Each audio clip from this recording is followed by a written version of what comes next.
Ça va chauffer sur W9 en ce lundi 9 janvier 2023 avec la diffusion à 21h05 de Bad Boys 2. Dans ce deuxième volet, sorti 8 ans après le premier opus, on retrouve bien sûr le duo de choc formé par Will Smith et Martin Lawrence. Ce film est aussi l'occasion de voir pour la première fois à l'écran une célèbre actrice, qui faisait tout juste ses débuts au cinéma.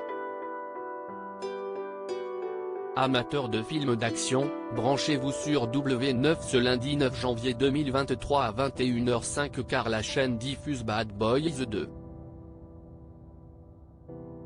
8 ans après le succès de Bad Boys, auquel le studio ne croyait pas du tout, revoici donc le duo formé par Will Smith, dont est le premier grand rôle après la série Le Prince de Bel-Air, et Martin Lawrence. Tout comme le premier volet, Bad Boys 2 est réalisé par Michael Bay, qui a remis le couvert malgré sa dispute avec Will Smith lors du tournage du film précédent. Et on reconnaît bien là le style du cinéaste, spécialiste des blockbusters à grand spectacle comme Armageddon, Ambulance ou encore No Pain No Gain, sur le tournage duquel il s'est fait voler plusieurs milliers de sextoys. Un duo entre action et humour dans Bad Boys 2, on retrouve tout ce qui a fait le succès du premier volet, des courses-poursuites en voiture ébouriffantes, des scènes d'action où les armes à feu tirent des munitions par centaines, mais aussi les réparties humoristiques entre Will Smith et Martin Lawrence, qui trouvent le moyen de plaisanter même quand la situation semble dramatique. Une recette que l'on retrouve d'ailleurs bien plus tard, dans Bad Boys for Life, le troisième opus de la saga, sorti 17 ans après. Enfin, un dernier ingrédient vient toujours pimenter les aventures du duo de policiers, une présence féminine, si possible sexy.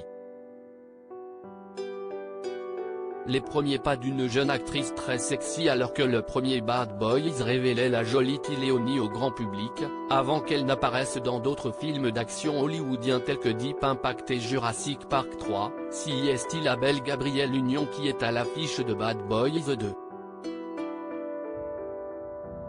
Et elle n'est pas le seul atout féminin du casting puisqu'une autre comédienne au physique avantageux fait ses débuts au cinéma devant la caméra de Michael Bay bien avant que sa carrière n'explose grâce à Transformers aux côtés de Shia LaBeouf et Josh Duhamel, il s'agit de Megan Fox.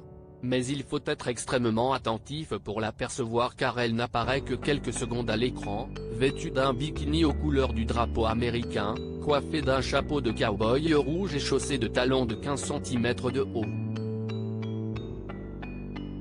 Sa performance est tellement courte qu'elle est créditée comme étant une fille en bikini dansant sous la cascade dans le générique de fin du film. À lire aussi Bad Boys for Life, M6, y aura-t-il une quatrième aventure pour le duo de flics de Miami ?